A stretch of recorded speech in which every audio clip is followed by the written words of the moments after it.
seeing ears. Oh, Yeah, seeing ears. chocolate Easter bunnies? Oh, seeing ears. Chocolate eggs? Yes, chocolate eggs. Chocolate, oh, we got big chocolate eggs. Look at the big seed ear right here on the end. Oh, big old chocolate eggs. Chocolate eggs for you right there. Don't you grab on me, boy. We'll have to sit up front. I know it's unusual, but we'll sit up front today. Yeah. What happens when you don't see it? Yeah. No. Wait. Stand up. Not enough problems keeping There's a lot of people. Larry, look at all these people. We made it, right? We made it. Look at that second row right there. Look at all those pretty ladies sitting right there. Oh, you know what that is? That's the youth pastor's family. That's his pretty wife and those 3 pretty girls. I'm sure glad they don't take after their dad. I know, me too, As long as they look like their mama and act like their daddy, they'll be perfect. Yeah, they'll be perfect. I don't know. All those years begging God for all the women he could handle. Thank you, Jesus. Thank you. Thank you. I know. This week, Yeah. I found out a really fun story about that pastor we got here. Pastor Haley? Yeah, Pastor. Speaking of Pastor Haley, I'm still not over Christmas. Why are you not on Christmas, Leroy? Because you informed me Oh, I was named after his dog. His dog. Yeah, but just imagine, every time I go visit now, all I hear is, hey, Leroy, come here, Leroy. You a good boy, Leroy. Come here, Leroy. Yeah, what do you do? You want a treat, Leroy? I know. That treat ain't beef jerky. I can tell you that. It ain't beef jerky. It ain't. But I mean, that Leroy, he's not real bright. Well, that brings me to the story. Oh, a story about Leroy? Well, it was a Leroy. It was rather Pastor Haley. Pastor Haley did a Leroy. I had to take my truck down there to the cable truck. The cable truck you took down. A little bit of service at the mechanic shop. Oh, and his best friend Rogers. Absolutely. Yeah, best friend Rogers. They got a shop. You know what that fool did? Now, they were going to go to Florida and they were going to go fishing. Yeah.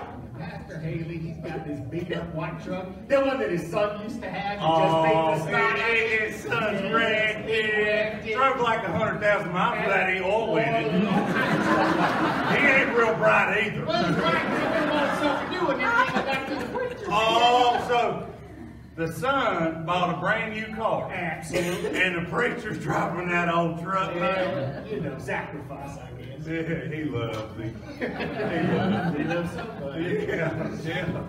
So anyway, He's at the shop. he's at the shop. And he's going to take that damn mechanic friend of his. They're going to use his vehicle to go to Florida to fish. They're going to use Roger's vehicle to go to Florida. Absolutely. So I understand that Roger told the preacher, look, I'm going to go in and get the keys to my Honda Pilot. All right. And when he gets the keys to the Honda Pilot, he's going to come back out and go switch stuff over. That makes sense. Well, you know that preacher. He's so fast. He can't He's settle got down. Zero. Chillax. That's what I always tell him. Preacher, chillax. Zero. Zero. So all of a sudden, he comes back out with the keys, and there's chaos going on. Oh, why? He done took that boat off of the truck. Yeah, took it off. And you know, in the back of the truck, he's got some wheel blocks where you're supposed to block the wheels so stupid stuff don't happen. That's a lot of work, though. It is, but you know, so the preacher, he just turned that front wheel on that trailer thing. Oh, turn the wheel on the So boat what- trailer. yeah, Turned it so sideways. we're going. That makes sense. Yeah. Well, he started to pull the truck. And he looked over in his rear view mirror to the right, and the next thing you know, he sees his boat going past. At the mechanic shop? At the mechanic shop. Were there customers' cars around? Well, yes, there was, and he got a little nervous. He seen that thing heading right towards that customer's car down there. Oh, yeah. And you know what he did? Uh-uh. He done jumped out of the truck and ran over and tried to stop the Well, that sounds smart to me. Well, it is if you put it in park. He didn't put the truck in park. And guess what? Oh, my goodness. And you know what happened? I'm not going to have a job tomorrow.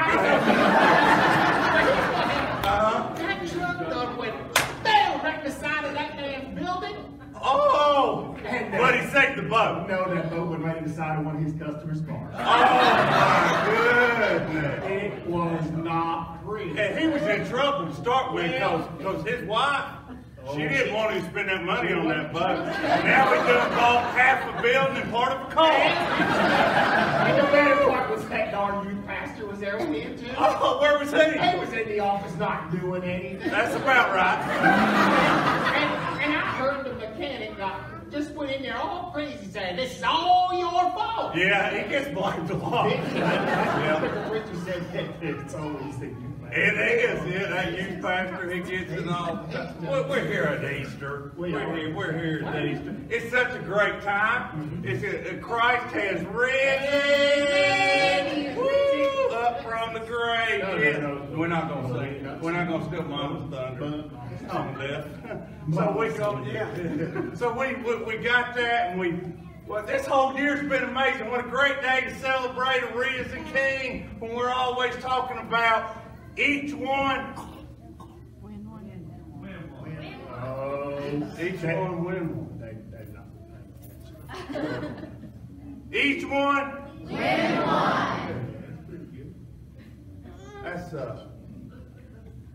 That's a hard thing to do. Each one win one. We don't make it any easy. Is my hair messed up? Thank you. Here we are up here, Roger. I think it's important that we be real. When we get up here and we act like characters that we're not, when we try to make it as simple as possible for each one to win. And I don't know that it's the right message to tell them that they need to be somebody they're not. That we're blessed. We're blessed that I've got a boss and a mentor and a friend that does a good job. You know, some of the hardest things that we ever have to deal and share with is people like that in our hearts. You know, it's been a tough week for our preaching. Yes. And his family. Been a lot of hurts. He's tired. Yep. But you know, he still did the business of what he had to do. I've always wanted for the wedding. And all the way back up here just to preach For our church. You know, but I've had this experience in 26 years of my life. I'm not quite that old. Which is good. Yeah. Those kids will do it to you. Yeah, they do. And not theirs, those are. Oh, yeah, they do it to me a lot. And I've known them for about 7 years. But you know, we have a lot of things in common. 26 years ago, we were invited to a church in Florida. And right then and there, my discipleship started. Isn't it Preaching about that. Disciple making. Yep. Took me under his wings. Now a lot of people want to think it's because of the fishing and all the other stuff. But little does everybody know how much he changed my life because he got me on the path of having Christ in my life. Nothing would have been the same as it is today if he did the best in my life. It's the investments. We talk about that in a variety of Sundays. The mentor and the investing, being a farmer. If all you're doing is just planting seeds, and it's not hard. We make it much more difficult than it is because, you know, as well as I do, it's as easy as 1, 2, 3. Absolutely as easy as 1, 2, 3. I believe I've heard him say that a few times. He did. And you know, it was one of the very first things I can ever remember them saying to me, and it's the most simplest of things. The 1, 2, 3 of the gospel. And it's something that I have lived with from those very first years. Because we can make this as difficult as we want to make it. Yeah. We can debate a lot of things. We can talk about Theology, all kinds rules, of stuff. regulations. But it really is as simple as 1, 2, 3. You know what that is, right? Remind me, make sure. I will, but before we do, we gotta put in a little disclosure here, right? Go ahead. Guys, I need y'all to understand again, youth, I'm talking to y'all. As we're getting ready to go over some things, Roger had to find his own way to share the gospel.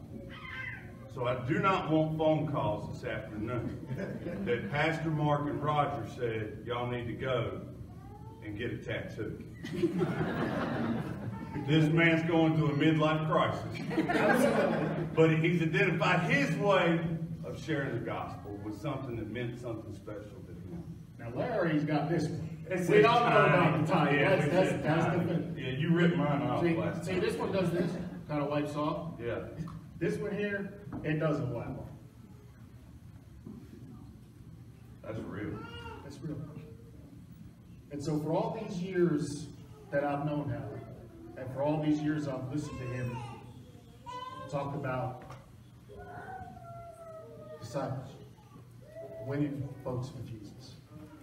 This is the thing that stuck out the most to me in my life, because it really is this simple. Number one, man has a problem. Sin. God has the answer. Jesus. And Choice is up to us. absolutely. I think that's, it looks painful to me, but, Not now. I mean, it's permanent. It's permanent. But you know, I got to tell you what's happened with this already. Go ahead. The very first, I'm in the chair, getting the tattoo done. 3 young people come in, get their own tattoo. But they look at what's going on, and they want to know what it was all about. Never in my life have I been able to do this, just walking in and saying something like this to people. Right. I got to share the gospel with somebody in the very first hours of this being on. Businessman that I shake hands with, he couldn't even take his eyes off of it because he was so fixed on reading it on my arm. And It opens up an opportunity. absolutely does.